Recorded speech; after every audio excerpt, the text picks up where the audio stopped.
Ladies and gentlemen. Uh-oh. It's time for the Early Bird Special. Bringing you the best stories from the world of sports and sports entertainment. Now, here are your hosts, Sparky and Burdick.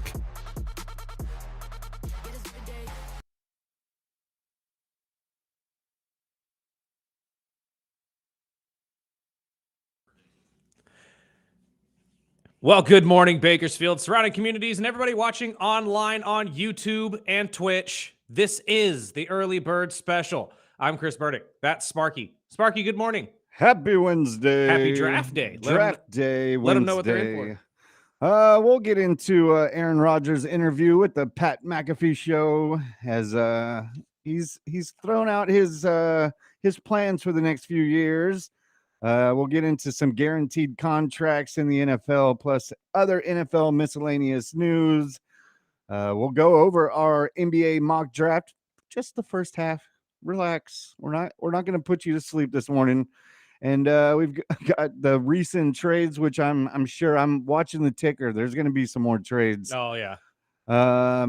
As we'll get into the Boston Celtics pretty much hauling some of their players. And feel free to call or text in anytime during the show at 661-842-2000. And they still have held on to Jaylen Brown. So far. I've heard I don't think the phone is ringing off the hook. I don't think they're going to ship him out. I think their plan's to keep him. Because to be honest with you, I get the Porzingis trade.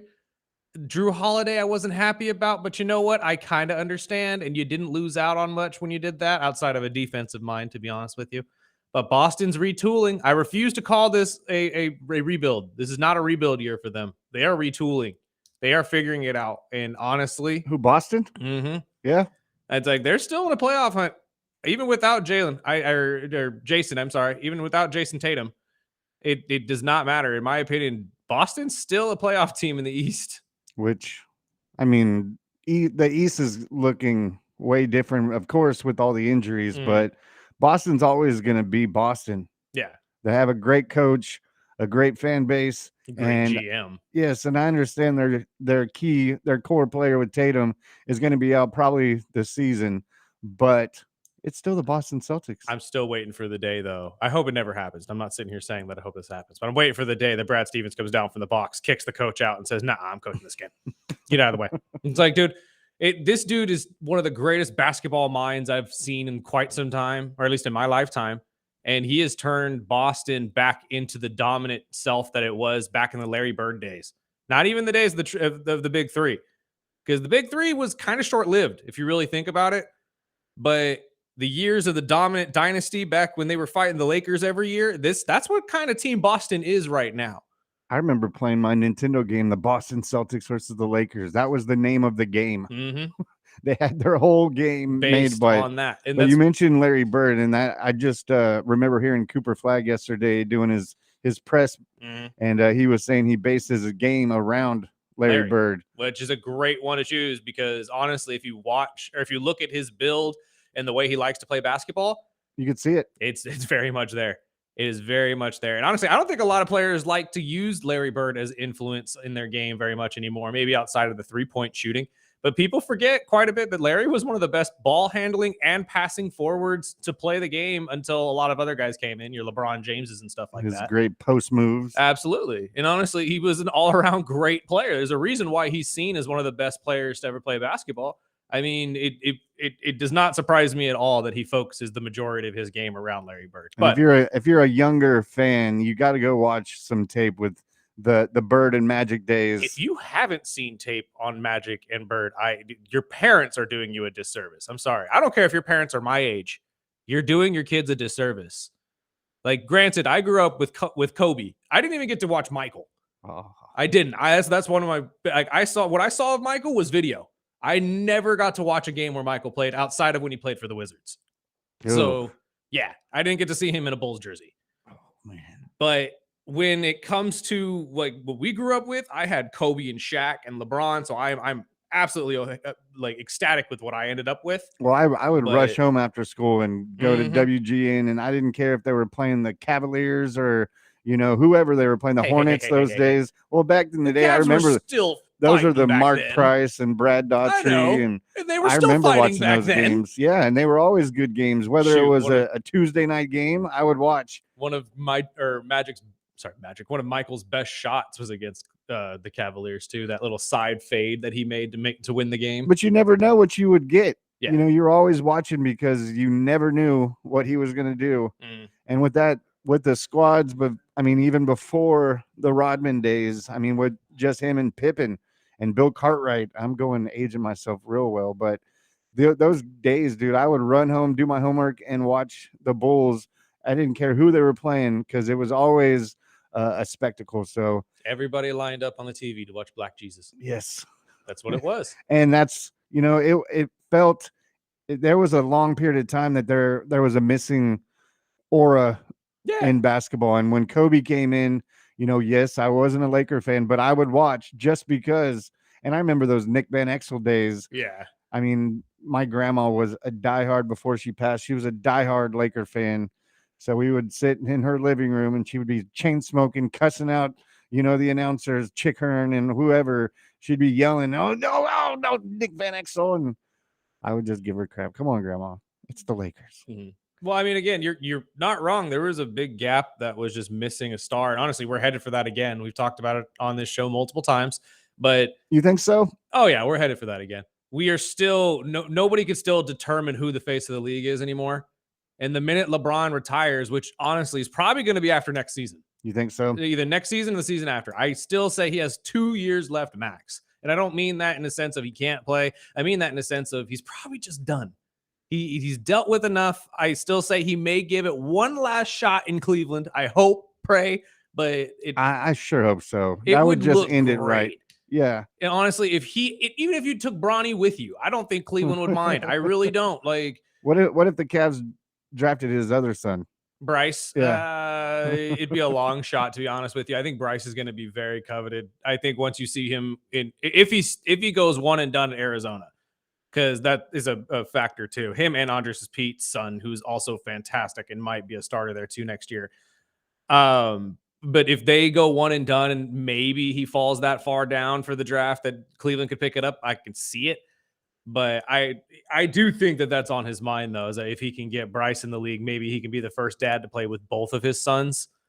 But I don't know. I'm going to sit there and say, though, that we get maybe 1 to 2 years left of LeBron. And then after that, we still can't decide who's the face of the league anymore. Because apparently America can't get behind a European or Canadian basketball player for some reason. They're going to have to. That's what I keep saying. The best basketball players right now are coming from Europe. I'm sorry. You have yours coming in this year. Obviously, your Cooper Flags and your Ace Baileys and stuff like that. I get it. There are young players coming up. But outside of Anthony Edwards, who's probably never going to be given that spot because of his off-the-court antics, I don't know what else you're going to ask for. You have Luka, Joker, SGA. I mean, the list goes on, and we can't sit here and just ignore all these guys. You really can't. Well, that's a good question because I'll reach out to our listeners. Text in. I'll give you 3 questions that you can answer. One is, who's going to be the face of the NBA in your mind after LeBron walks away? Number 2 is, go ahead and throw in your first 5 draft picks because we'll be doing our mock draft at the top of the hour at 8. So if you get anywhere closer, we'll track it. We'll see how close you guys get. And you might get one of these newly fresh printed early bird special shirts. We've got some red ones. We've got some purple ones. And we got some blue ones. And then my last question is, how do you think Aaron Rodgers is going to do in Pittsburgh? Just give us a record, regular season record, whether it's 8-9, 9-8, or do you think they'll be actually a better team? 10-7. I'm giving you 10-7. 10-7. I'm giving you 10-7. Ooh. I think that Mike Tomlin does as Mike Tomlin does, and you get a winning season, but it's going to be by a narrow margin. And you're going to look out because Cincinnati is going to be garbo after their defensive woes this year. I don't think that they're going to be able to stop anybody. So I think that's going to benefit the Steelers in the long run. So I give them 10-7. That's just me. Well, we'll take an early break because we can dive into this Aaron Rodgers interview. He's back on the Pat McAfee show. We'll get into that and much more. Text in 661-842-2000 right here on the Early Bird Special, ESPN Bakersfield, 12:30 a.m. 101.1 FM.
Welcome back.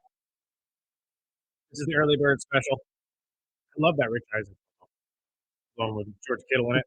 Fantastic. For those of you who are watching on YouTube, we also run simultaneously on ESPN Bakersfield, 12:30 a.m., 101.1 FM. You could also listen to us live at espnbakersfield.com audio-wise. And Rich Eisen comes on right after us. He was talking to George Kittle, and Kittle was openly apologizing to all of the NFL media for not being dramatic enough this season and for the Niners to not give them clickbait. I like that. And especially with everything that went on within the organization that we found out afterwards. Obviously, with the movement on from Deebo Samuel and stuff like that, was clear turmoil when it came to Brandon Ayuk last season with his injury and stuff like that and what he had to go through.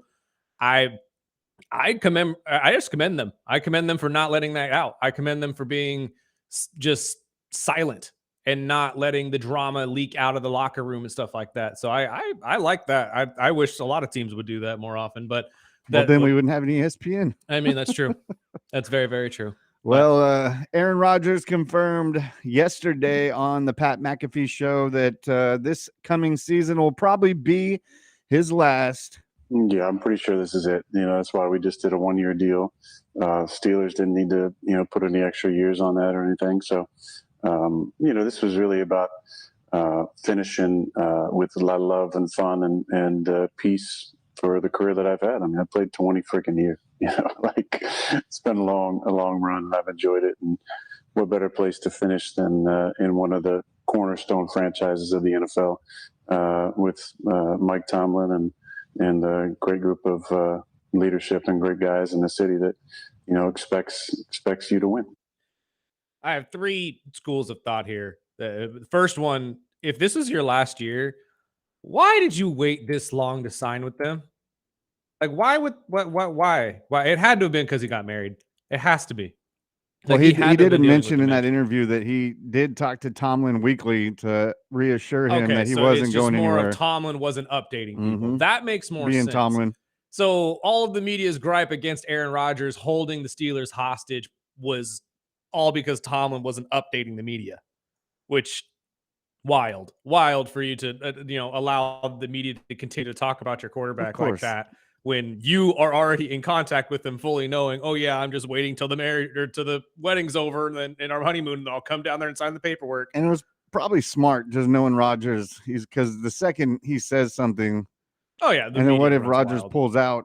Then he looks like the jackass that sat around and waited. What? And that's a good point too. That's a very good point too, because then you just look like the boy who was waiting for the girl to say yes to dating him as she dates your best friend. Exactly. That's 100. That's a great analogy on that one.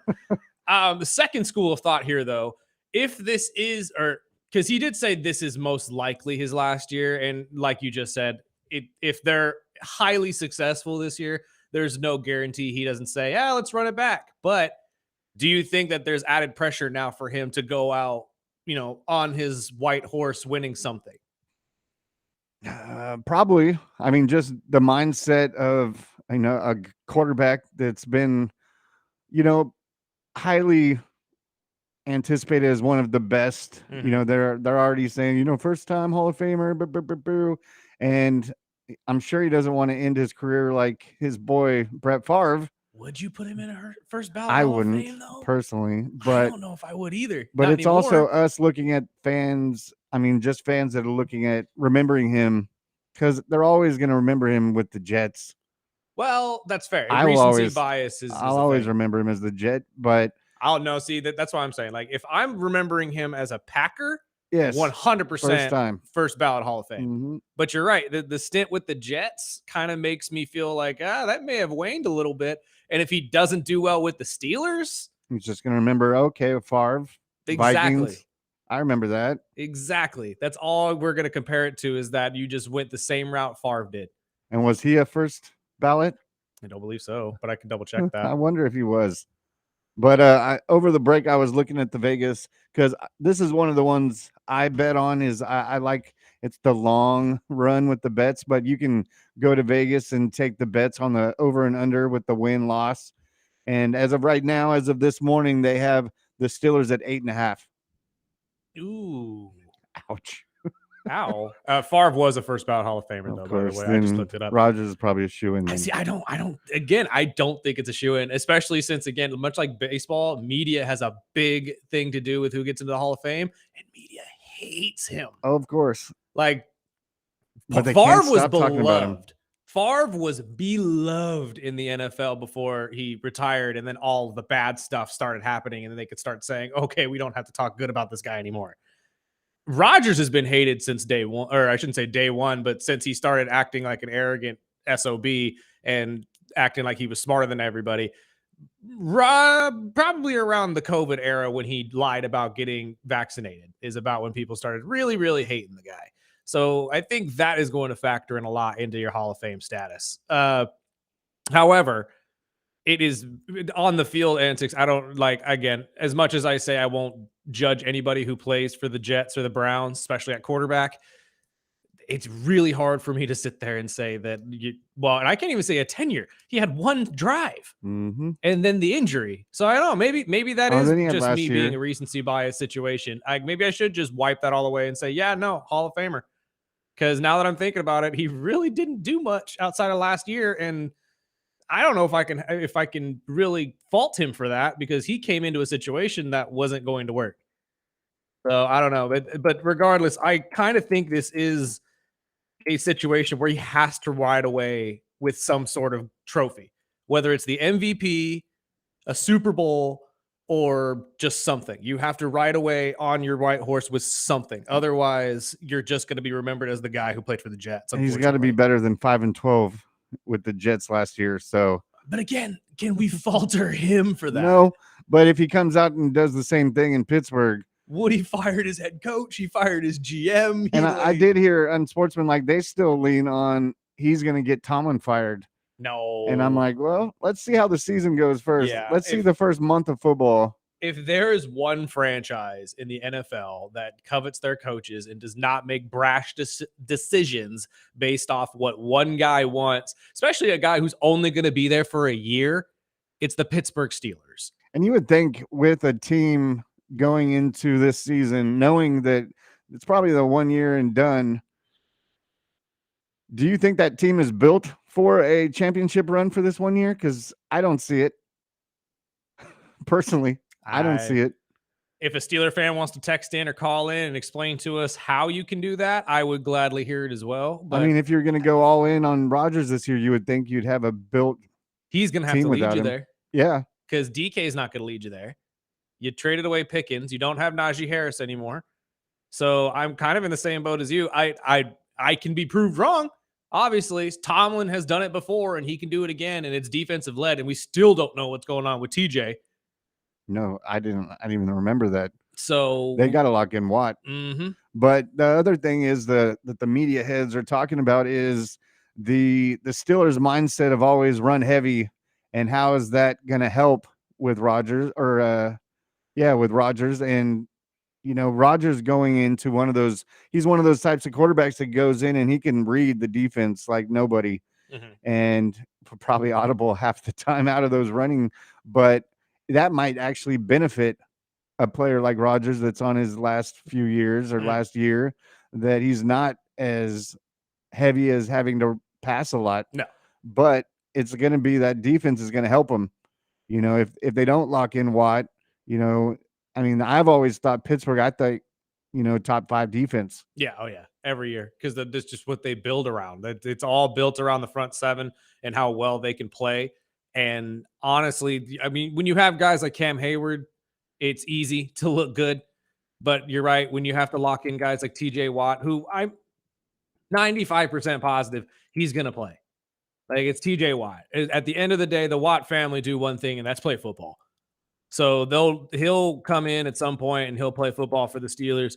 Whether they get a figure in and find a contract number that they like that's somewhere around the same number as Micah Parsons or Myles Garrett, because that's probably where the measuring stick is going to be set at. I don't know if you have what it takes to get there, especially going up against teams like Baltimore twice a year. You're going to have to get through Kansas City, most likely. You're going to have to get through Buffalo. You're going to have to get through a lot of these teams that are, well, actually, I can't even say Buffalo, because Buffalo's not exactly built to get there either, but Josh Allen just wills them there. And they lost a lot of players this year. They did. But I don't think you can exactly do what Buffalo does and have Rodgers will yourself there. I don't think he's that guy anymore. I think that he used to be. But after that major injury in New York, that takes a lot out of you. And he's well into his 40s. He's in his 40s, and he's on his way out of his career. I just don't know if he has that fire to just take this team and will them all the way to a championship. There's just, I don't know. I see it as very unlikely. That's why I put him at 10-7. Plus, the Bengals. if they'll still be around. I am mean, that'll not be a sold. high-scoring game. I'm not sold because, again, the Bengals are under their own or have their own issues right now because they're trying to figure out if they're even going to have a stadium here in the next couple of years and stay in Cincinnati, which honestly, with the way the management and the front office have been running the team, I wouldn't be surprised if they're out of Cincinnati or if they want to be out of Cincinnati and they're planning other things, because there's just something about the way they're running this organization that makes me believe this is either, okay, we're all and done here and we're moving on, or like it's just they don't want the team anymore. I don't know what's going on with the front Seattle office. Bengals. It's just turning into a dumpster fire over Yes. there. So it's like it whether the Cincinnati Bengals are going to be relevant or not, I have no idea. I find them to be probably like 8 and 9. That's just because Joe Burrow and Jamar Chase are going to somehow score 50 points a game. And that I think those will be the games that Pittsburgh will have to stay in. That's what I'm saying. Yeah. I don't see them putting up 40 points. And the Browns are always a big question mark. Which team is going to show up? Which team isn't? You no longer have Nick Chubb to run the ball for you, but you have some promise, I guess, in Sanders potentially being your quarterback at some point down the line. Which we'll get into. Our first text said he thinks it's going to be 6-11. 6-11. Pittsburgh, ooh, which is be one game better than he did with the Jets last season. I mean, it's entirely possible. I just don't know. I've been shocked before, especially when it comes to Mike Tomlin's teams, and he's done. Let's be honest, he's done way more with way less at quarterback. He really, truly has. So for all I know, the 10-7 could be a low marker. But I just need to see what Aaron Rodgers you're going to get in this offense, because I mean, it's a good point that you brought up, Sparky. Arthur Smith's offense is very run-centered and very play-action-based, which means he's going to have to be mobile at some point. And coming off an injury, is he? Exactly. Like it's going to be really tough for him to be able to make a lot of those plays because he's not as mobile as he used to be. So we'll see if it works out, or maybe Arthur will make some adjustments, and maybe we'll see more of a pass-based, wishbone offense or something. I really don't know what he's going to run. But at this point, I'm going to stick to the 10-7 marker just because I know Mike Tomlin is always above the 500 mark. And personally, you guys know how I feel about Mike Tomlin. I think he needs to be in the conversation as one of the best coaches to ever coach. Because when you come in, and granted, you have a franchise in Pittsburgh that's been very, very successful. But when you come in and have had the quarterbacks and the situations that you've had for the last couple of years, and you have never had a losing season, that says something about you. Well, the couple Steeler fans I know, they're both unhappy. And I personally think I would take the over on Vegas with 8.5, but barely. I would see him at like 9-8, maybe 10-7. It depends on, the health of the team and how quick. Because, Rodgers, when he went to the Jets after the first year, it took him a good month or so before that offense started, linking together, syncing. So I think it's still going to be, I would say 3 to 4 weeks. I haven't looked at their schedule, but I would take them at 9-8. But before we take a break, I also wanted to bring up, this is something that, we went back and forth with Rodgers, but something that, without playing the clip because it's like 3 minutes, but Rodgers went into the conversation of people's fascination of his personal life, yeah, and that's when why he was so quiet about signing with Pittsburgh, why he was so quiet about getting married, and he straight said, after he walks away, that you won't see him. Thank God. But you won't see him on McAfee every week. He's not going to be the talking head for NFL Network or ESPN, and I don't believe it. But maybe he is that type of guy where he steps away. He really steps away. But money talks, and we'll see. But we'll get into some other miscellaneous NFL news before we start talking about these NBA trades. And real quick, before we get out of here, I was just looking at the Steelers' schedule. It's very, very winnable. Is it? It is. You got the AFC East, so they play you guys. Oh, then they're done. They have the Chargers. They got the NFC North as well. So it's like, and dude, this is like probably the last 2 weeks I've heard so much trash talk about the AFC East. Not only, everyone talks about how great the Bills are. The Dolphins are always going to be in the middle of the pack. Oh, yeah. And I will say right now, Patriots and Jets. As an anti-Patriot fan, I'm I'm leaning on the Patriots being a lot better than teams or people are thinking. Not top of the division, but they're going to be in some close games Oh, absolutely. I'm just as saying, well. I love that new coach that they brought Vrabel. in. I love Rabel's coach mind. Fantastic. I hate it that he's with the Patriots, but I Yeah. also hated him when he was with the Patriots. So Yeah. I would say that I'm still scratching my head on how well the Jets will be. I do like their coach, Mhm. and he's coming out of Detroit, but I also Mhm. hated him when he was with the Jets uniform. But I don't think they have the talent as the roster, but I do like Justin Fields, and I think it'll give him a better option. Right. But the beauty of both of those games for the Steelers is they're week 1 and week 3. And right now, I agree with you about the Patriots. Jury's out. I don't know if Vrabel's going to turn this team around or not. And Drake may look good at moments last year. However, I always bet on the more experienced coach to win those games, especially against young quarterbacks. And it's a revenge game against the Jets, technically for both sides. Yep. So I'm going to ride with the fact that Aaron Rodgers and Mike Tomlin Want that game. I want that game way more than Justin Fields does and Aaron Glenn. So I know that's just my point. Like you guys against Miami and against Buffalo, most likely they're going to lose. Well, Miami and Pittsburgh But games are always tight. I know, but I think you guys got the edge this year. I Sure hope genuinely so. do. Sure But we'll hope see so. how that shapes Because up. hopefully Tua will be playing. Was that you said week 3? So that would be the Patriots week 3. You guys. The Miami Dolphins play the Steelers in week 15. Oh, see, and then you don't ever know who the And it's hell Monday the Night quarterback Football. will be. Of course it is. But we'll talk about some other miscellaneous NFL news. Feel free to text in your questions or comments right here at 661-842-2000 right here. ESPN Bakersfield, 1230 a.m. 101.1 FM.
I'll put money on it right now. It's the only show in town that you'll hear Slipknot and then Michael Jackson Oh, I will second that bet.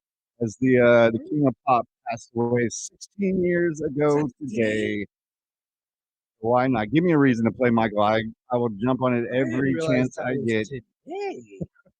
But I'm going to go back into George Kittle because I know we talked about it earlier in our old podcast days. But George Kittle came out yesterday and said he was on the Bussin' with the Boys podcast and was throwing out there that he's planning on playing in the NFL until the wheels fall off. His words. But if you don't know Kittle, he is a big WWE fan, and he still has that goal of getting in the squared circle. And man, I know he's close with Bailey and some other wrestlers. And I saw the reels last night while I was prepping for the show of his entrances. And do you think waiting until the wheels fall off will be good for his wrestling career? No, not if he has a career. I mean, the WWE is famous for bringing in other athletes from other sports and giving them a short tenure with them and maybe giving them a match or two. But I don't see George Kittle getting like a 4 or 5 year contract with them, especially if you're going to be playing.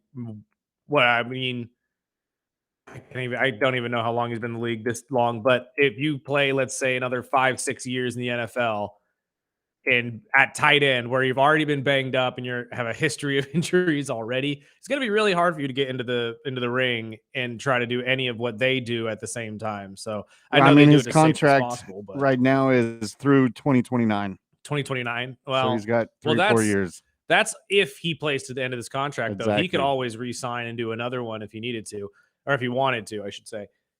If you have aspirations of getting into a wrestling ring, I would say retire earlier, like, your Watt family situation, and then jump into it. The later you wait, the more likely you're not going to be able to make it work. Unless we're going to be watching essentially Goldberg again. I know he's a freak athlete, but that is tough on your body. That's what I'm saying. So it's like if you have aspirations to do that, that's why usually it's the ones that don't make it in the league. They maybe get drafted, but then they weren't that great, so they find a different career path. Those are the ones that usually end up in the WWE or AEW or whatever wrestling promotion that you can think of, and they make money that way because they still have the athletic ability. Your good example would be Baron Corbin, a former WWE wrestler who was also a lineman for the Chicago Bears. Didn't really work out with the Chicago Bears. He had too many knee injuries. Got into wrestling, had a fantastic run with the WWE. Is one of the more favored heels in in his tenure there. So, I mean, it's a possibility that he could do it. I'm just saying, if you're going to do it sooner rather than later. And speaking of injuries, Raiders defensive tackle and one of my favorite players, Christian Wilkins, he underwent surgery to repair a fracture in his foot last season, but he was at Kyle Van Noy's charity golf challenge on Monday, showing that his left foot is still in a walking boot. It's not looking good. Pete Carroll even threw out saying it's been a challenging process, and we're hoping to get him into action this season. Just don't know when. I'm hoping that I've always been a big Wilkins fan, even in his college years. So when he landed in Miami, and it hurt my soul to see him get traded out of Miami or get let go. But I'm glad he's in Vegas. He's not with the Bills or somebody. But I've always wanted to see how him and Max Crosby do together, because that would be a tandem to watch out for. At this point, that's if they get the chance to, because Exactly. the Raiders, if they start, I'm just going to call it right now. If the Raiders start out anywhere near awful, they're going to rebuild. It's a fire sale. They'll probably trade Max to Detroit like they were hoping to get, or Detroit was hoping to get last year, and they'll restart the whole thing. And that'd be scarier I know. to see. Him and Aiden Aiden on my both Lord. sides of you. Are you kidding me? But regardless, I mean, it is something I don't want to see. Don't get me wrong. I also, like you, would like to see Max Crosby and Wilkins play side by side and actually see what that defensive front for the Raiders could look like. But it really just depends on how they look coming out of the season, because I'm going to call right now. First 6 games, if they go 1-5, 2-6, they're looking to blow it up. Yep. And it's not same thing I'm looking at. I'm in sorry, Miami. 1-5, 2-4, 2-4, somewhere in that area. I think they're looking to blow it up and start over. I think there's a few teams that we can highlight like that. I know Miami would be one, especially with Tyreek.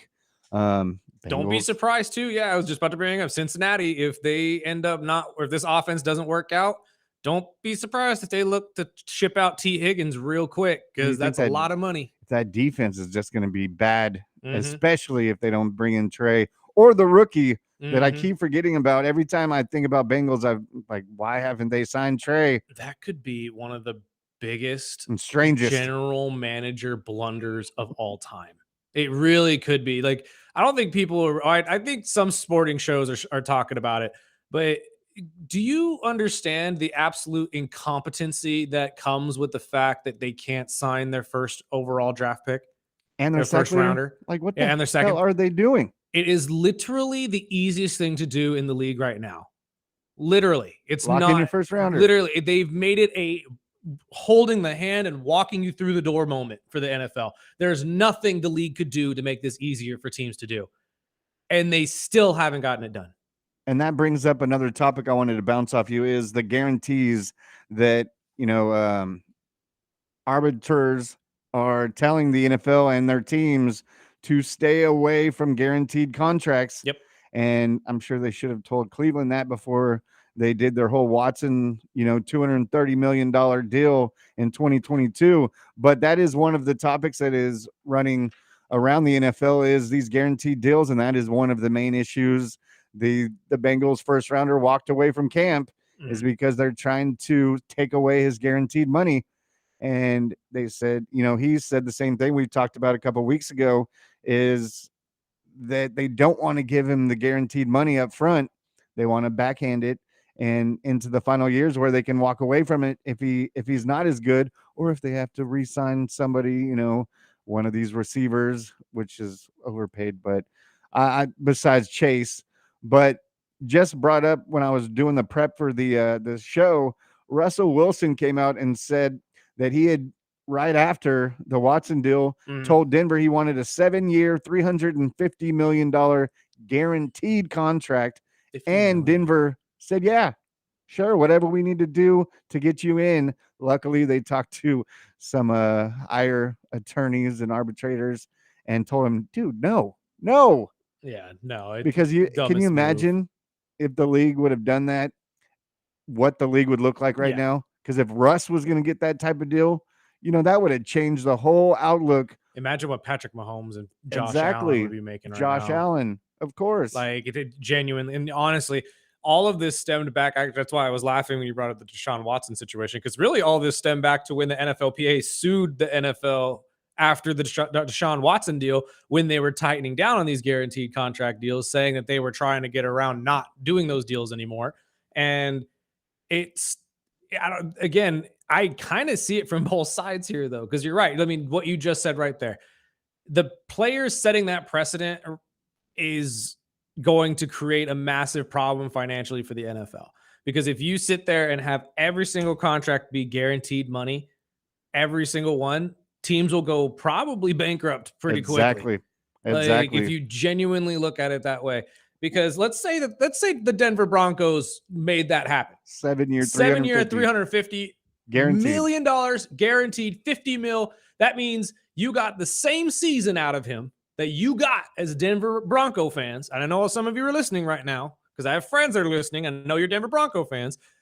You would have had to deal with that and paid him $50 million in cap every single year until the end of that. And that would have been what? Probably at the time, 2 years from now. Yeah, it would have been 2022. Actually, no, 2029. So actually, you would have been paying that until 2029. You never saw Bo Nix. No. You wouldn't have, shoot, we're sitting here talking about Cincinnati not paying their players. You would never have been able to pay Bo Nix. Well, that just makes sense now, because when Lamar Jackson was holding out, it was the same time. It was Kyler Murray was holding out. Can you imagine if those quarterbacks, if they would have signed Lamar, that type of deal, which would have been more, obviously, they wouldn't have been no money for Derrick Henry, no money for this core that they put together. and it would have shuffled the whole league. Yeah. Oh yeah. And that's what I'm saying. And honestly, this is kind of why there are two bad streets to this, because one, obviously you have the players that would have changed the entire league, but two, now you have the teams that are looking to do anything to get out of giving guaranteed money, i.e. teams like Cincinnati, who we talked about last week, who this Trey Hendrickson deal and the Shamar deal, they're trying to essentially set it up where they won't have to owe them any guaranteed money at all. And that's not right either. So you need to come, much like the college situation with the NIL money, you got to come to some sort of agreement here in the middle. I think that there needs to be some sort of set percentage of everybody's contract that is guaranteed. So if you sit there and say maybe 70-75% of everybody's contract needs to be guaranteed money, or maybe 65, I think that's a fair deal. And then the rest can be incentives or whatever you need to do to get to that peak of what you could potentially make, which honestly is how some of these contracts go now. Because if you look at Aaron Rodgers' deal, it's a 1 year, I believe, $13 million deal or something like that. And I think it's $10 million guaranteed, but he can make up to 19 and a half, 20 million in incentives. And that's how it should be. That's how I've always thought it should be. Mm-hmm. I think that if you are work for that playing money. well, you should be getting more money. If you sit there and have a contract that's base 15 million, but if I play out of my mind and win the MVP, I can make up the 30. I think that's fair. It makes them play harder. Yeah, and I think that's And how that's it what should you want. be. Because That's what yeah, you it's like want. when you give these guys guaranteed money, Then you're sitting like the Cleveland Browns are, where they're paying for Watson and they got 4 other quarterbacks fighting for that position. and he's not even in the conversation. No, but he's because the highest paid one there. retore the injury outside of the football field. That's the benefit, though. And if they did not put that injury clause in that contract, I haven't heard anything from it. Nope.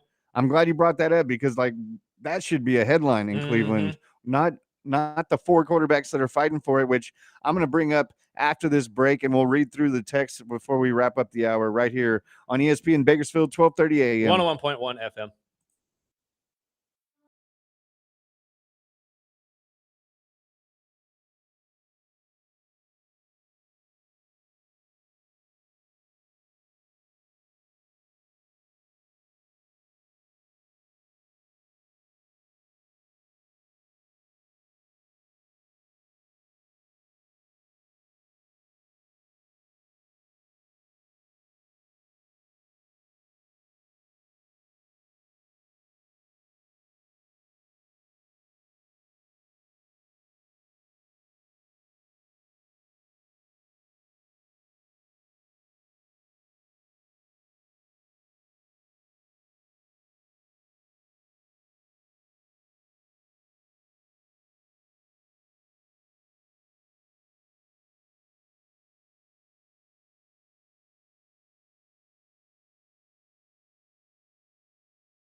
don't know if we can get away with this song. And a clean version. It was like I was thinking about it too in my head. I was like, wait, we get away with this song? You can. I But trust you. before we get into our text, which we always appreciate at Absolutely. 842-2000, I wanted to bring up this Deontay Johnson story. Not only well, that's the first part. Yeah, he is soft. He was with Baltimore last year and said that the team called on him in the third or fourth quarter towards the end of a game where they were not winning, and told the coach that he's not playing, that it was too cold. And this is a guy that played in Pittsburgh. So I'm like, are you kidding me? Gotta Like, catch footballs, man. Like- All you gotta do is catch footballs. Your hands don't need to be warm to catch footballs. well, maybe that's why he's in Cleveland. Right here. That's all you need. But God, man. You don't think it's gonna be soft. cold in Cleveland? No kidding. Actually, yeah. No, like get to the winners in Cleveland. Let's see how well you play there. Shoot, you play. I think they play Chicago at some point this year too. Hopefully it's frozen, tundra. God, I hope so too. Did they play in Green Bay? Well, if you're a fantasy football player, don't touch Deontay if he's not No. going to play in the cold. No, That's- I'm gonna tell you right now. Anyways. All last year, we were giving Tua grief that he couldn't play in the cold, but apparently it's Deontay Johnson. Yeah, and he's the lead receiver out in Cleveland. Well, no, Jerry Jeudy. Well, they were saying he's still listed as number one. What? Yeah, that's what it says. That's blasphemy.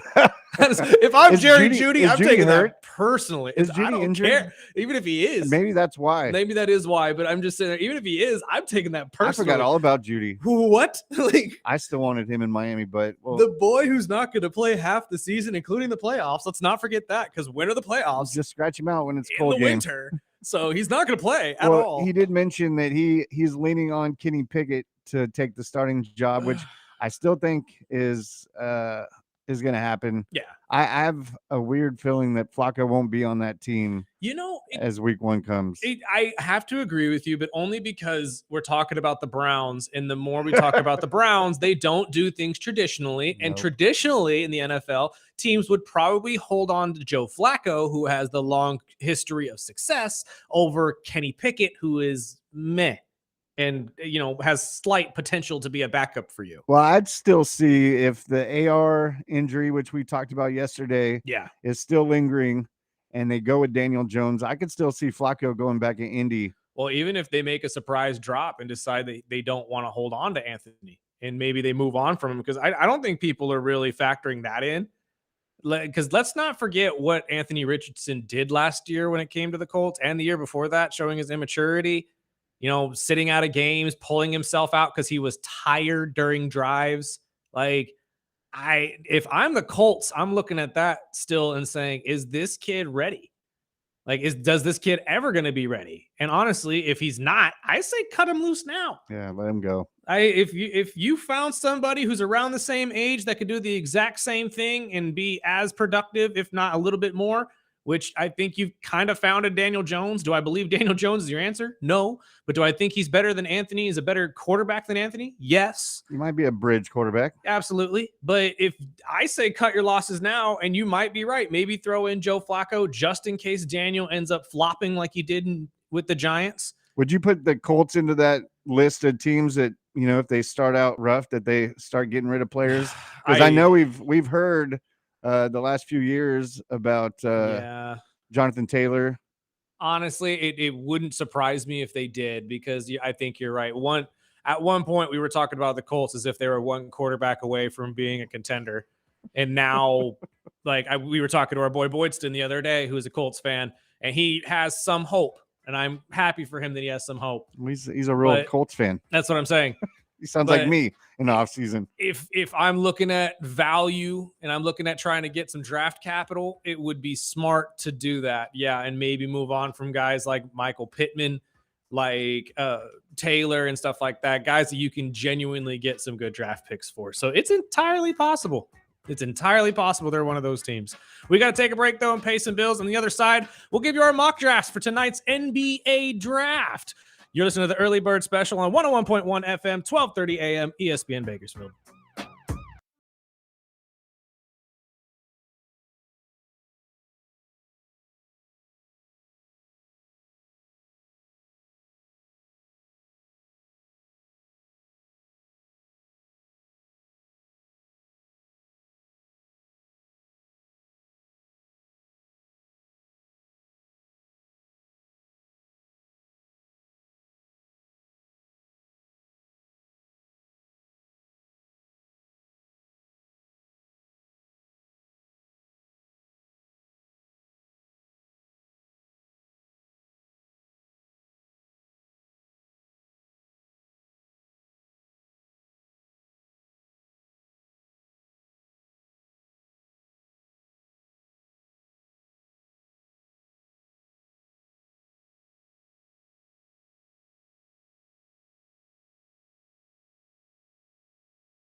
Welcome back.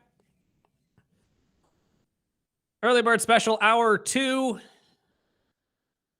We got the NBA Draft live tonight, 4:30 p.m. You can hear it right here on ESPN Bakersfield, as everybody awaits the first overall pick by the Dallas Mavericks, even though we all know who it's going to be. Mr. Cooper Flagg, the 18-year-old star phenom from Duke, 6'8" forward, will most likely be the first overall pick taken by the Dallas Mavericks tonight. And he is easily, by far, the best player in this draft class. I would probably compare him potential-wise to an Anthony Davis, somebody who has a very high ceiling on both ends of the court and could potentially lead your team to a pretty high margin. Could he do it himself? Probably not. But if you put a good team around him, like Dallas honestly has, especially with this entire move with Kyrie Irving declining his player option to potentially re-sign a 3-year deal with the team, and Anthony Davis coming back to play alongside him, Dallas might be back in the swing of things for the West here. Thank God for Nico Harrison's job, because that man, I don't know if I've ever seen a luckier individual. And I still don't think he's going to get credit for this. I think if one bad move happens here, he's still on the chopping block for Dallas. But as it sits right now, Jason Kidd at least has a solid core to work with. And honestly, I can't wait to hear this bite from Jay Bayless, because I'm curious of what he says makes Mr. Flagg so great. Cooper is the real deal. He's got length, athleticism, and a high skill level, and he plays at a high level at both ends of the floor. He's not just an offensive player that led Duke in scoring, rebounding, assists, steals, and then was second in blocks. His defense is maybe the lead story about him. He's super athletic. He's got a 7-foot wingspan. He can guard multiple positions. He blocks shots, gets steals. And I think the thing about him that's so impressive is he doesn't go into a game saying, well, I'm going to get 25 in this game. He just makes the right play on that play, and then he stacks those up. And by the end of the game, he may have 25 points and 11 rebounds and 6 assists, 3 steals, and 2 blocks. He's just a baller, and he's ultra competitive. And there are a lot of competitors out there, but I would put him on the upper tier of competitors I've watched over the years, and certainly at that age. I mean, he's just 18. Honestly, the beauty of it is that he's 18. Yeah. He was supposed to be a senior in high school last year, and instead he was leading the Duke Blue Devils in the NCAA tournament. The level of competitiveness that has to come with that and maturity, I think this guy is just a slam dunk pick. And God, please, no injuries. Please, just for one of these kids, I want to see develop into exactly what we think he's going to be. And I think Cooper Flagg could be a really cool one to have happen. Are they that stupid that they wouldn't pick him? You know what's funny is that's been asked of me multiple times, especially with how people know how I feel about Nico Harrison. I say yes. I think Nico is that dumb. I think Nico could probably take Ace Bailey today as first overall and shock the world. I don't think it'll happen. The minute he does that, the minute that owner comes down, fires him immediately and says, "Get out of my room, you idiot." But at this point, I don't think that it's just, again, this is a slam dunk first overall pick. Take Cooper Flagg. Yes. I think both of us on our mocks, I would assume, have Cooper Flagg going number 1. I don't see anybody else coming up and stealing this spot from him. But again, I've been surprised before. Well, before we run down that mock draft, yeah, the Ace Bailey, we talked about it a few days ago, but for him not to work out for any teams, declining to work out with the Sixers, do you think that'll hurt his draft stock? Yes. 100%. Really? Honestly, this is one of the top 3 players in this draft. And now because of this, he'll probably drop to about number 8. I've been reading in on this just because I'm curious exactly what every other pundit is thinking of how this is going to affect his stock. And honestly, I have a clip from him as well that I'll play and his mindset of all of this. But I think this is being led by his agent, who the only other guy that this guy has actually represented going into the draft that is anywhere close to being top 20 was Isaac Okoro, who no longer has him as an agent. Let's just say that. And this kid has a lot of upside and is taking, for some reason, a lot of the brunt of the blame for Rutgers falling out in the tournament this year. It's not going on his teammate on Harper at all. It's more on him. I'm not sure why, but I think it has to do with we're seeing levels of immaturity in his pre-draft process, especially with those team meetups, kind of reminds me a little bit of Shador, where they're trying to, or at least I don't know if it's his idea or if it's his agent's idea or whoever, but they're trying to steer him towards specific teams that he thinks that he's going to get the most playing time and essentially be put into the best opportunity to become a star in the NBA, which, I mean, really, if you think about it, and I'm going to ask you this question, shouldn't draftees be thinking that? Because realistically speaking, we talk about it all the time when it comes to the draft. Where you are drafted has a massive implication on how good you are going to be, especially in the first couple of years of your career. At any sport. Yeah, exactly. So shouldn't these players not be thinking that way? I mean, that's what I'm saying. 100%. Although levels of immaturity could technically be seen as levels of maturity. Yeah, you could see both sides of it. Exactly. For sure. So it's like, and that's why I wanted to play this clip from Ace Bailey, because this is what he was saying to the media this past week when they were asking this exact question of what's his mindset coming into the draft. So let's hear from him. Ace, how are you tuning out the noise in the pre-draft? And obviously, are you hearing it? And what's your thoughts on it? No, I'm just working on basketball. That's all I'm focused on so far. But do you feel like people have the wrong perception of you? I feel like I can only control what I can control. I mean, you can think how you think, but I can control what I can control. So what can you control? Me playing basketball. So you could have controlled stuff with the workout. I'm focused on basketball. That's my decision. It's basketball. See, like, I like those answers from him. It's basketball. It's basketball. I'm focused on basketball. I need and to you work hear out. every media reporter in there trying to steer him. What can you control? Well, you could control your workouts. Well, if you're playing basketball, doesn't that mean your workouts? Like, you're trying to bait him into an answer, and he's not giving it to you. Yeah, he's not biting. So there is still speculation that the Philadelphia 76ers potentially take him at number 3 tonight. I don't think they do. In fact, I don't think they pick number 3 at all. I think they're one of those teams that are probably going to trade down to get more draft capital, because you have teams like the Brooklyn Nets who are desperately looking at somebody like Ace Bailey and have 5 first-round draft picks. Like, Come on, Bulls. I'm just saying, like, 5 first-round draft picks. It absolutely, you got to, I'm assuming they're going to make some sort of packages to get moved up in this draft to take somebody like Ace Bailey, who has a high ceiling. Well, I'm watching the ticker because I know trades could happen at any time point in today. time. It's going to happen. You just don't know who and when and where. But just going through my top draft picks, Yes. Of course, we all agree it'll be Flag unless somebody is stupid. No, just say it. Say his name. Go ahead and No, say his name. Nico Nico Harrison. If you are dumb enough to do it, my friend, go for it. I'm not going to be the one to back you, though. Go find a job. That's what I'm saying. Number 2 is the Spurs, and I'm still going with Dylan Harper. Same. I think this is a slam dunk pick as well. And honestly, it's interesting, though, to me, because they already have 2 great ball handling point guards. But And we've been talking about it. You know, is this the time that they actually trade that second pick? So I was reading in on this because I was very curious about that as well. Because my thought process is yes, especially if you have an opportunity to get someone like Giannis. But a very good point was made yesterday in Sports Illustrated and The Athletic. Imagine it this way. You're the San Antonio Spurs. You will not be drafting this high for a very long time if this works out. So do you really pass on this opportunity to draft at number 2 and just draft at number 14? Or do you try to steer anybody towards, well, we have the power, we have the draft picks, so you just have to take what we give you, which means the best you're going to get out of us is number 14. You know what I mean? So it's like, I genuinely think they hold on to this number 2 pick now, because that's a very good point that I'm sitting here thinking the power isn't necessarily in the hands of Milwaukee. Milwaukee is kind of being strong-armed to get rid of Giannis at this point, because everybody in the media and honestly in the camp itself is kind of leaning towards Giannis wants to leave. So you're kind of forced to move him. Now, you're not forced to move him to San Antonio, but there's not a lot of other places that have the capital that you would need or that you would like and the pieces that you could get. It'll be the best option. Yeah, for sure. So realistically, I think San Antonio holds on to this number 2 pick, takes Dylan Harper, and maybe we do see a move where they ship off Stephon Castle and some other pieces to Milwaukee and the 14th overall pick for Giannis as well. And now you have a front of De'Aaron Fox, Dylan Harper, Giannis, and Wembanyama, which could potentially be a very scary foursome in the Yeah. East.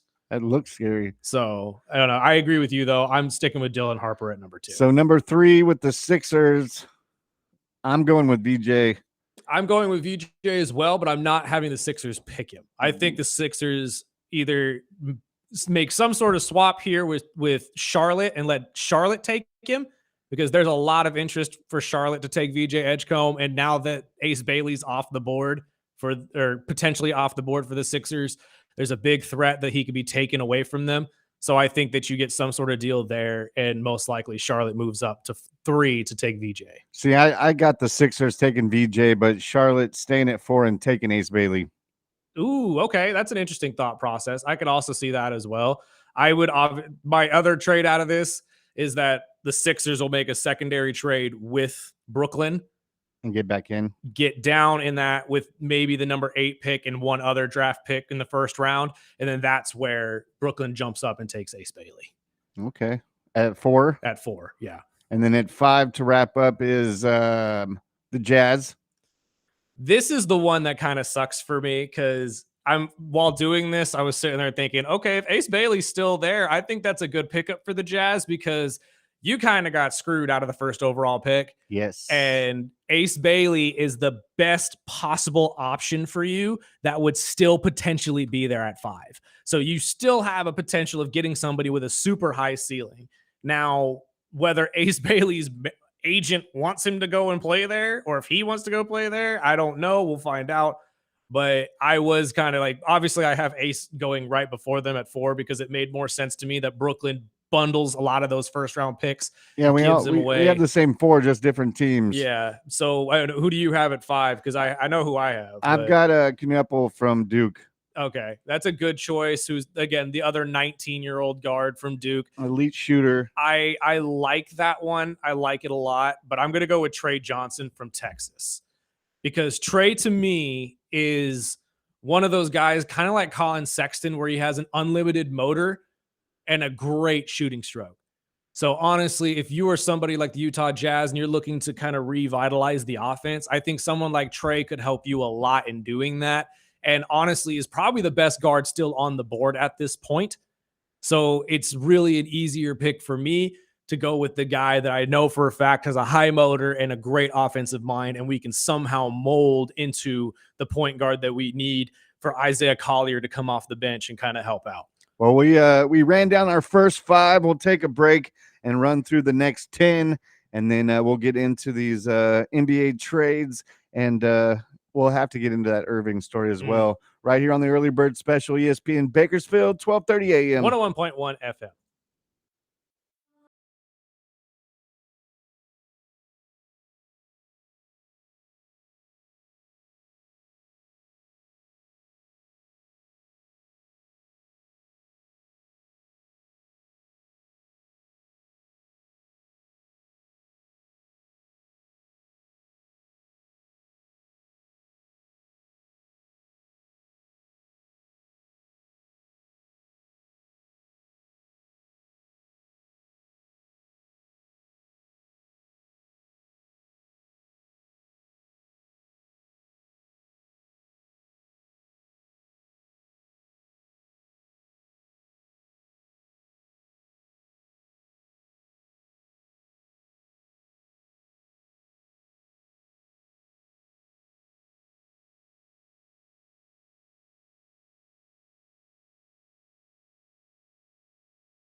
talk about sequels we need.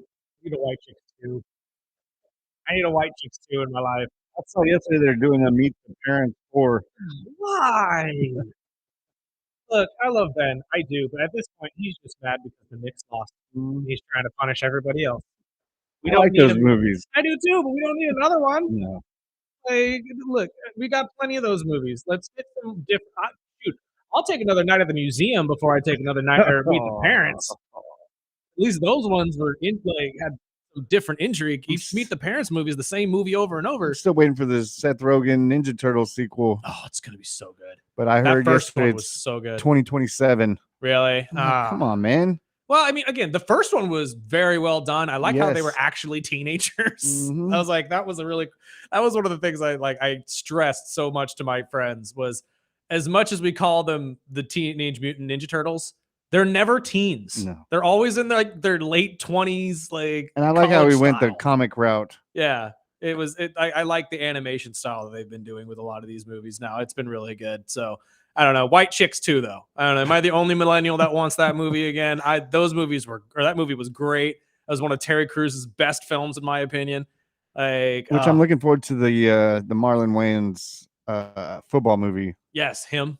That looks is going to be fantastic. awesome. Jordan Peele's next movie coming out. And I've been a big fan of all Peele movies. So going back to the draft, we're at number 6, where I'm going to go with Washington taking Trey Johnson. Are you really? You had him at 5. Yeah. Why? But I just think it'll be a dynamic shooter scorer that they need. And I think it fits perfect. But I know a lot of this is going to swap out because I still think it's going to be a lot of trades tonight and tomorrow, even with day 2 of the draft. Well, Washington is interesting to me because obviously they brought back a lot of veteran presence and they're making a pivot from what they were doing the last couple years. I'm going to go with Knoopel here, though, because obviously he's still the best player on the board and 19-year-old player that has a lot of value around his game. Like, his game isn't crazy nice to watch. Don't get me wrong. It's kind of boring, very much like Chet Holmgren, like very slow and methodical. But honestly, he's really good with the basketball in his hands. He could shoot. He can facilitate for your offense. And honestly, a 6'5" guard / wingman that would probably play pretty well with Chris Middleton and some of these guys like Marcus Smart. I don't think that'd be a bad pickup for them. So I'm going to go with Knoopel at 6. And at number 7, we've got the Pelicans. I'm leaning towards Jeremiah Fears. Same from here. Oklahoma. Absolutely. I think it's just a perfect fit. Especially with Trey Johnson. Honestly, if Trey Johnson was still on the board, I feel like he'd be the perfect fit for the Pelicans. But I don't think he will be there. I think he's too valuable of a player. And I think Jeremiah Fears has more question marks above his head than any of the other guards on the board at this time. But those question marks could also be seen as good things because potential is out the roof with this kid. But there's just a lot of situations that he may not be fully prepared for. So maybe going to a team like the Pelicans, who needs maybe 1 to 2 more years to figure this out, might be a good thing for him. So I think that's a good choice as well. And number 8 with the Brooklyn Nets, I'm going with the big boy from Duke, the big 7'2". I hope not. I want him to go to Phoenix so bad. I really do. And I see why you would take him too, because he would fit there. But obviously, I do not have the Brooklyn Nets there anymore. I would have the Philadelphia 76ers with the trades that they would make for the Brooklyn Nets to move up to get Ace Bailey in this draft. I personally went with Colin Murray Boyles here, who is a solid 6'7" wing forward from South Carolina that could fill a need for them. I still don't know which direction this Sixers team is going to go. Obviously, you have Tyrese Maxey and some solid guards. Jury's still out on Joel Embiid. I know how good he can be when he's healthy, but that's if he's ever on the court, and he has shown that he's never on the court. So whether you keep him or not is a big question to me. I would like to see if maybe they do go with the big man from Duke instead and they move on from Joel, or they maybe try to put someone next to Joel. But I think if you build the wing presence there a little bit more and give some help to Paul George, who's also a guy who can barely stay on the court, it would probably help a little bit better for the 76ers. And number 9 is Toronto. I'm not even going to try to say his name, but I'm going to take the guard out of Illinois. I just think, is it Kasparis? I think so. Yeah, Kasparis, yeah. I just think he's crafty and he's a great shooter. He's a fantastic shooter too. And honestly, knowing the Toronto Raptors and their long history with European players too wouldn't be a bad choice. I mean, I could see where you're going with that. I personally have him taking Carter Bryant out of Arizona. I think Carter Bryant, again, this draft for me at least has been a lot of potentials. You notice that a lot of these kids are 18, 19 years old still, and they were one and dones at their school, or like they have high potential ratings from other areas. So they just came in. And I think Carter Bryant might be a really good building block for the Toronto Raptors to start their rebuild around. I know they still have a handful of pieces there, like Scotty Burns and stuff that they've been pretty successful with. So I think if you add one more wing player there and maybe try to trade or pick up another guard somewhere along the line, I think you could be right back into the swing of things in the East. So I think Carter Bryant might be a solid pickup here. And that's who I have number 10 going to the Suns. I think Carter Bryant, if the Suns don't trade out, I could see Carter Bryant getting picked up from Phoenix. Plus, it's an Arizona guy. Absolutely. And I would like to say that the NBA kind of goes that way like the NFL does. It doesn't very often, but it would be an interesting choice if they actually get there. Personally, for me, I obviously just said it to you a couple picks ago. I want them, or I would like them to take the big man out of Duke in common. I think that with the situation that the Suns are in, obviously we talked about it with the Kevin Durant trade. Your starting five right now, as it would sit, would technically be 4 shooting guards and a center. So you need to throw at least some sort of big man help in there. And honestly, you have 2 solid bigs that you could take here. It would either be the big man from Duke or Derek Queen from Maryland. I think Duke has the better choice and he has the higher upside. So I would go with him, especially if he's still on the board. At 11, I've got the Blazers taking Noah from that. European. It's almost like hockey all over again. SNQ. Yeah. I wish I had AI sit on my shoulder. You could say some of these names, but that's who I think. You better get used to that kid because I have him going to Chicago at 12. To be honest with you, he's a great European style player, and honestly, it's somebody that you could kind of build around. I mean, he averaged, I think, about 12, 15, and 1 or something like that, and 1 being the steals. And it's somebody that I just, for some reason, I see Billy Donovan kind of liking. Yes. Like a high motor, high profile guy that's willing to go the extra mile for your team. So I think he would fit the mold really well in Chicago at 12, better than Portland at 11. Portland, I have taken Derek Queen. See, and we just swapped him because I'm thinking Chicago takes Derek Queen at 12. Do you want Derek Queen? Okay. Yes. Why do you think he fits with Chicago better? I just think the post scorer, we need a post scorer, and I know with our coach, that's what we kind of need. So I wouldn't be upset on either one of them. Mm-hmm. I know we've gotten a lot of the Euro players in the past couple drafts. Mm-hmm. So I mean, I would be happy with either one, but we need a big boy that can score. That's for sure. Fair. And I'm hoping that we bring in a veteran scorer. I know there's a lot still in with free agency starting here in a week or so. But I think when it comes to the Bulls, it'll either be the big power forward or Derek Queen at center. It's a good point. You guys definitely do need a presence inside. You guys have White outside and Josh Giddey too. Obviously, he's coming into his own. Oh, is he a free agent now? No, you need to sign him quick. I mean, well, I feel like you could get something done there because Giddey is. I don't know how coveted he is by other teams right now. No, but the Bulls they'll show out some reels and show this guy can play, and then they'll let him walk. Right. No, that's which has been our history. That's very true too. So, I mean, it really depends on which route they want to go here too, because you guys have to allocate your money in the right areas and not pull a Luol Deng situation. Oh, sorry. He swindled us out of money too. He swindled Cleveland out of money too. I could say it. It's okay. But going to pick number 13, we got the Atlanta Hawks as they traded that one from Sacramento. This is where I have Kasparis going. The Atlanta Hawks obviously need something outside of Trey. They've tried many different guards to fit that spot, and they have yet to find the guy. I think Kasparis might be a good fit to at least fill that void, or at least be maybe a Dante DiVincenzo-like player for you, somebody that can just come off the bench and shoot a couple threes and keep you in the game. They have a lot of options with Atlanta and where you could go with this. And obviously with the trade for Kristaps Porzingis as well is going to help you out as a big man situation. So I think it's a better idea to try to fit somebody to sit next to Trey Hendrickson that Trey actually likes to play with. And I can totally see that. And while I was doing my notes it was when the Porzingis trade was happening. So I still have Colin Murray Boyles, the power forward from South Carolina, True. at 13. He's got the high Q type player. So I just see him as a fit in Atlanta, but that could definitely change after the trade yesterday. And at 14, I've got the Spurs taking Cedric Coward from Washington State. Just the defensive mind. I just think that's the San Antonio way. And then adding another big boy, would be the it could oldest happen. player drafted at this time too. At 21 would be a So very old. San Antonio move to take the old Exactly. man. Now, honestly, well, again, this is where the big question mark is for me, right? Because 14 is where it would come down to: are we going to get the Giannis trade done or not? Because if the Spurs take this pick, I don't see the trade happening. Yeah. I don't think that they would, unless there's somebody that they see on the roster that Milwaukee has just absolutely said, okay, we can get behind this guy.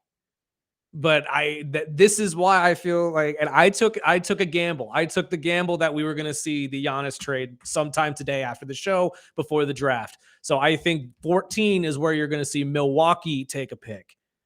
And I think this is where the real question is who at 14 has the potential enough to not be the guy you build around, but at least be somebody that you can, rely on. The eyes will be on him because Yeah. it'll be part of that Giannis trade. And that's what I'm saying. So it's like, I don't know who would be the best pick. I've been looking up and down this board right now, and I don't see a single person that would be worth that choice.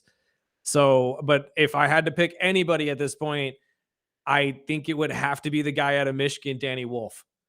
6'10" big man who can play underneath. He could also shoot for you a little bit, and he's a solid defender. Again, is he the guy you build around? No. Is he the flashiest pick in the draft? Absolutely not. But he's probably the best guy on the board to fill the void where Giannis would leave.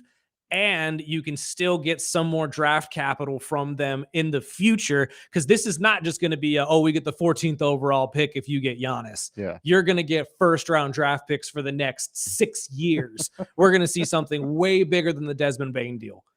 So that's why I'm thinking this is the first of the choices, but it's not going to be the big flashy choice that everybody's going to compare. Okay, what did you get for Giannis Antetokounmpo? It's not going to be the guy from Michigan, but it's a great way to start. It's the guy that we'll talk about for this year until the draft next year and the next year and next year.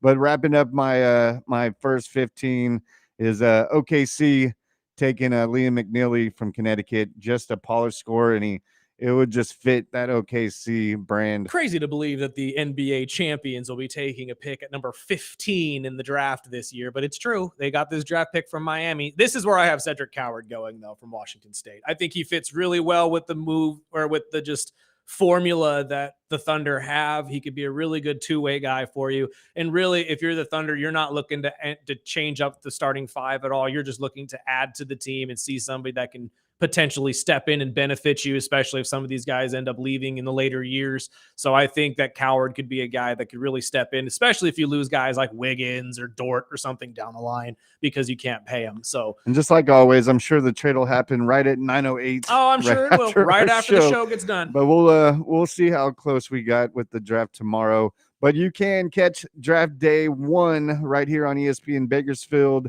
with coverage starting at 4:30 p.m. right here on ESPN Bakersfield, 12:30 a.m. 101.1 FM.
Welcome back to the early bird special, and I just read that Paul George is generating some buzz that they could be trading him. God, I feel bad for the Fresno boy. Like, what could have been for this guy? He really was, dude. Like before that scary injury with the Olympic team and stuff like that, Paul was on his way. And honestly, like had to move the Clippers happened, and everything is really there. I I was one of the first ones when Indiana was chopping him. I was like, dude, Cleveland needs to pick him up. And back then, I thought for sure him and LeBron next to each other would have been a really cool tandem. But I mean, obviously, we'll see what happens. It doesn't surprise me they're looking to ship him. Maybe he'll be part of. Oh wait, why am I now thinking that we're maybe going to see Giannis in Philly Mm, with with Joel Joel and and Tyrese Maxey if you can hold on to him as well at the same time? Because I doubt you somehow get unless you. So now I'm starting to think you pack the number 3 overall pick, Paul George, and maybe a handful of other players for Giannis, and obviously more draft picks too. But I and before we take our call with Dave, I just read Evander Kane is heading to Vancouver after 4 years with the Oilers. He just traded this morning. But good morning, Daily Dave. Morning, guys. How you doing? good sir, how are you? It's a very interesting show. I want to relate back to football. The quarterback in Pittsburgh, Yes, sir. it's always 3 letters. PTQ. Protect the quarterback. Well, You give him time, he's going to do well. Pittsburgh does a very good job at that, and obviously with the offense they run, it's a lot of movement and misdirection, as it were, with the running back. So it's entirely possible they could keep him upright. I just, again, with the mobility that's going to be required to run this offense, I'm curious to see if he can still do it after that injury. It's up in the air. We'll see. You know, second year back after the Achilles, such a devastating injury. Now, the other thing I want to talk about is golf and vacation. Okay, well, hold on there, Dave. Before we move off Aaron, though, since I have your thoughts on this, do you see him as a first ballot Hall of Famer? Or am I being too critical of his years with or his 2 years with the Jets? I throw those out because of the injury, because of where it was. Yeah. Well, maybe I'm being too overcritical then, but I'm sorry. All right, get to golf then. What we got? Okay, so Ralph Bailey's talking about changing his vacation venue. Naturally. Have you heard? Yes, of course. I think he should go to Catalina Island. Okay. They have a small 9-hole golf course. I've played it before. I don't know if it still exists. You guys could possibly look it up. And then if you took the 4-day cruise where you go out in the ocean liner, when you get out 26 miles, you get to gamble. You know, it's not a bad idea, Dave. I'll have to. I'll clip this for him and I'll pass it along. Yeah, I'm going to call him in today and when I talk to him on the show. But I just thought I'd pass it by you guys because I wasn't sure. And that golf course is a blast to play. I will have to go check that out. I'm not a huge golfer, but I will do it if I'm in the right company. So I'll see. I'll have to go down there and check it out my dang self. Yeah, years ago, 18 years ago, when I started golfing at the age of 49, I really got into it, and I tried to golf everywhere from Florida to New York, Puerto Rico. The only place I haven't golfed is in Hawaii and at Pebble Beach. Wow. I mean, if you can get to Pebble Beach, I would highly suggest you get to Pebble Beach, sir. Of course. One of the major highlights of golf. But we got to let you go, sir. We got to get to a break ourselves and pay some bills. Well, I have a quick question before we go, because before we get away from the NBA draft, it was something that was bugging me is the NBA not adapting to these trades. Oh, that's right. So, like, I remember the Kobe ones, and it always reminds me of like the Eli Manning when he was drafted. He was holding up the Chargers, even though he was traded.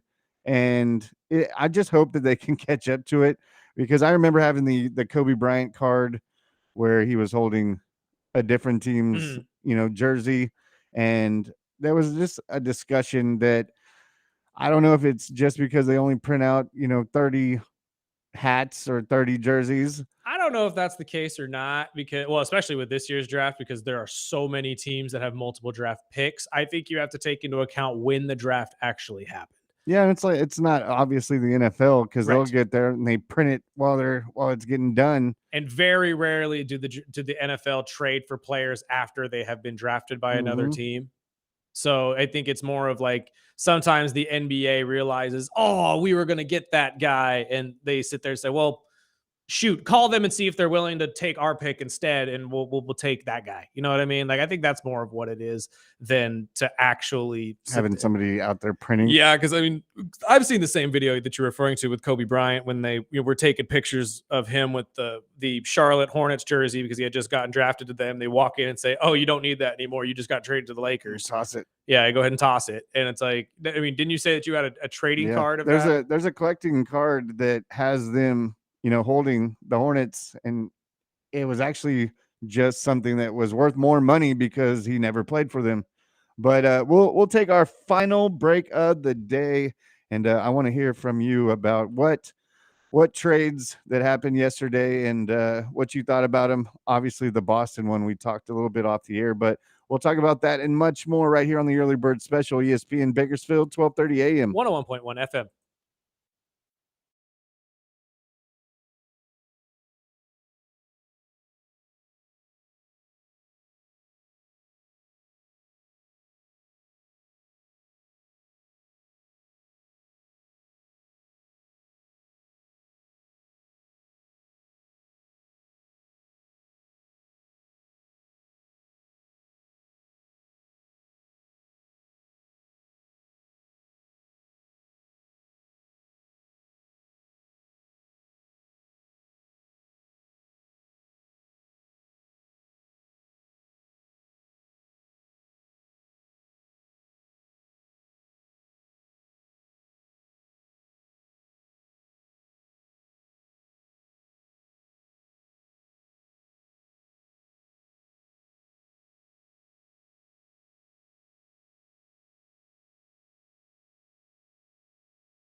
Welcome back.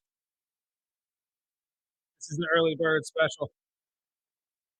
Final segment of the day. Don't forget NBA draft tonight. Coverage starting right here on ESPN Bakersfield at 4:30. 3-2 will be tomorrow, same time, 4:30. We'll see the second round take place as well.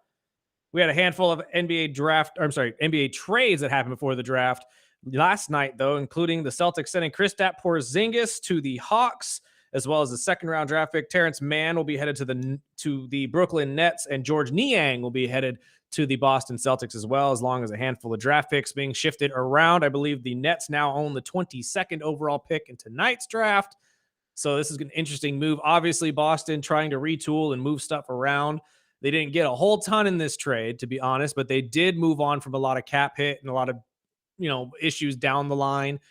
Are you shocked that they moved on from Porzingis, though? Because it did kind of seem like certain situations that he was a difference maker for the team, at least offensively.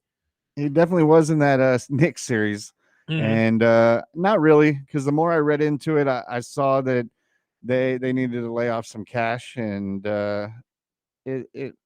I'm not a big fan of Porzingis, but he's hit and miss. I mean, it saved him $180 million. Exactly. So if you're looking at that over Porzingis, I would jump on that as well. I mean, tax penalties suck. So, I mean, $180 million, that's a pretty good save in my opinion. But it does suck to see that such a pivotal player for the Celtics will not be playing for them next year. Obviously, Drew Holiday and being another one that was shipped out a couple days ago.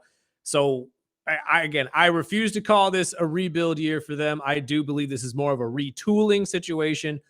I'm still curious to see if Brown is going to be one of these pieces that gets shipped out too, though.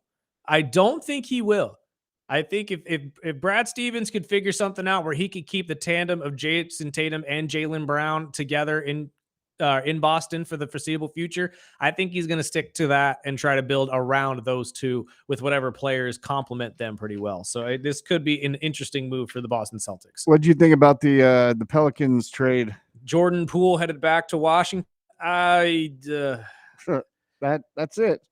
Look, man, Jordan Poole and CJ McConnell have been traded so many times in the last couple of years that at this point, it just seems like they're traded every season. And I hate it for them because, I mean, we remember how good both of these guys were for certain teams. CJ McConnell, when he played next to Damian Lillard in Portland, was one of the better shooting guards in the league.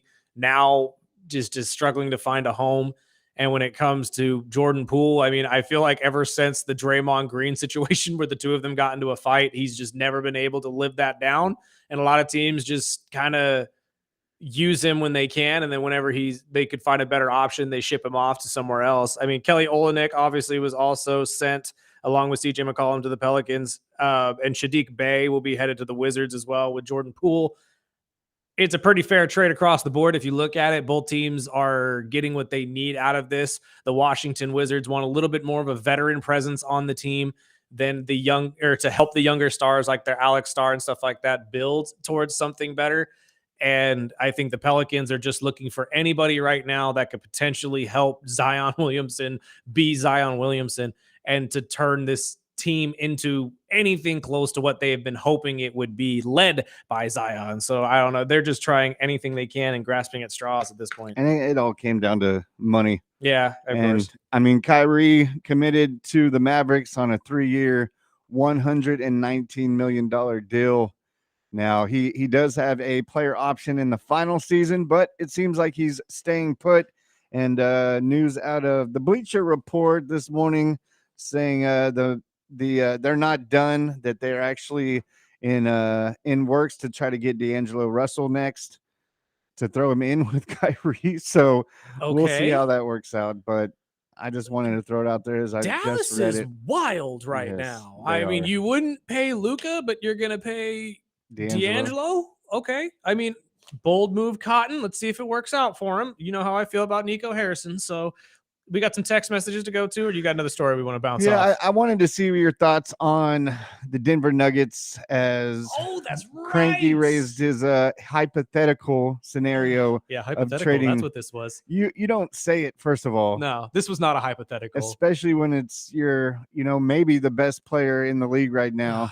God. But while discussing the team's cautious approach in the season and the option said, how they've dealt with the Nuggets, who pushed the eventual champion OKC to 7 games this year, now they're kind of faced into a pivotal offseason with obviously money issues. But he said, it could happen to the point where we might have to trade Joker. And I'm like, what? What did this idiot just say? Well, And I understand it's part of business and that and this, and he's not saying they will. As I read more that they need, or they might be just shopping Michael Porter Jr., as that will clean up $80 million.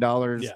But just to even say it, it just seemed foolish to me. So I agree with you 100%. But what he was trying to get at, I'm sure, was they, in the quote, is they were one trade away and a bad season away from him essentially saying, do I need to trade Jokic?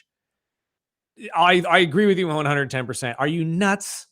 Like, no. But I do see his point, though, that we've seen this happen a million times over, where former championship teams or former stud teams turn bad because of a handful of injuries, which we saw from Denver last year. Michael Porter Jr. had struggles of staying on the court. Jamal Murray has his history of injuries. And honestly, when you take Jamal Murray and Michael Porter Jr. off the court, Denver isn't the same team. So I see what he's talking about. They're not the same championship caliber team.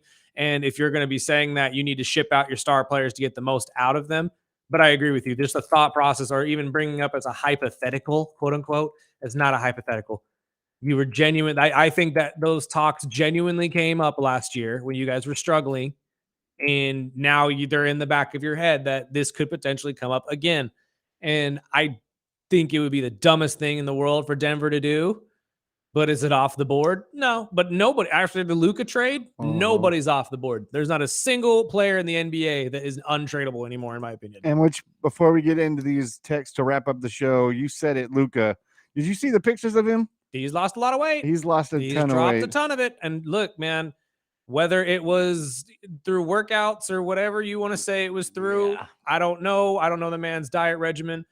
It's a good sign regardless, though, because he is focused on conditioning, as Coach JJ Redick was harping last year. So let's see if it works out. And honestly, I think it will. I think the ability to run in the NBA, especially if Luka could run, we could be looking at a completely different NBA. And if you see that, I mean, I heard a couple shows yesterday, including Freddie and Harry, which was saying that the Lakers are trash and that they're not going to be able to do anything with LeBron and Luka. I'm a diehard Harry Douglas fan. I am. Just do you see the difference, though? Do you see the Lakers being a team that could win a championship? Just say it with them too. Absolutely, they could. Yeah. Because when we saw them in the playoffs, of course, they haven't had the time together. Obviously, that is always going to help out in a team sport. People are going to hate me for what I'm about to say. Oh, here we go. Is this the promo today? No. No. Although it could be. LeBron has made it there by himself. Yeah. He's done it. He hasn't won it by himself, but he's good enough to make it there by himself. Luka has made it there by himself. If you really got these two on the same page, if you really got these two on a championship tunnel vision, absolutely they could win one. Now you still need Austin Reeves. You still need pieces around him. Like, honestly, I would try to make some pieces or try to make some moves to make some pieces come in here, especially like younger free agents. But yeah, no, Lakers are absolutely a team that could sniff the championship, but you still have to go through teams like Minnesota, Oklahoma City, and all these other people who have made now rosters that are deep.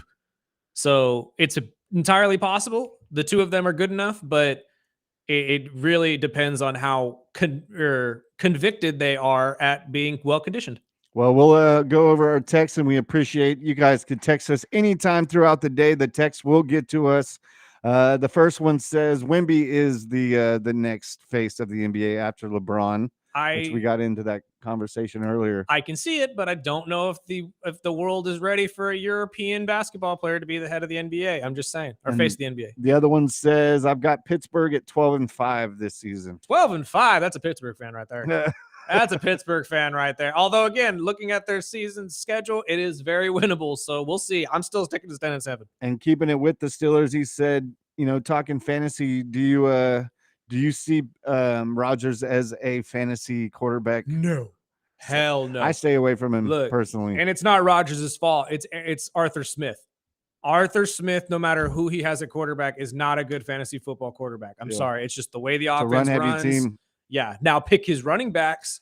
Absolutely. But don't pick him as a quarterback unless he's like a super late one that you're picking to have off the bench. So you would say the same thing with DK? Probably, yeah. Actually, if you're going to be honest about it, yes.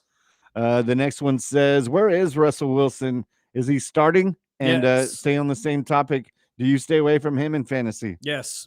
Yes. 110%. I have ever Look, since brother, he left. He's a Giant. He's most likely going to be the starter for the Giants. I would assume Jackson Dart is going to be the heir apparent as soon as they feel like it. And he's going to get shipped out at some point right after that. Stay away from him in fantasy football this year. Stay away from all of those big question marks this year. The And I older did see quarterbacks. Odell Beckham said he's going back to the Giants for one more round. Whoopee. We'll see. And the final text says, when does King of the Ring start this weekend as it's out of the country? I will have a better answer for you tomorrow. I believe know it's at 10 or 11. I think you're right, but I'm not 100% sure on that. It is in Saudi Arabia, so it will be during the day. And announced yesterday the fly zone has been lifted. So I just saw that, but they were held up in the airports in Qatar for quite some time. So I just hope and pray everyone comes back safe. That's all I got to say. But that's all we got here for you guys on the Early Bird Special. Join us back here tomorrow, 7 to 9 as usual. But we got to get out of the way for the great Rich Eisen. Sparky, let's get out of here.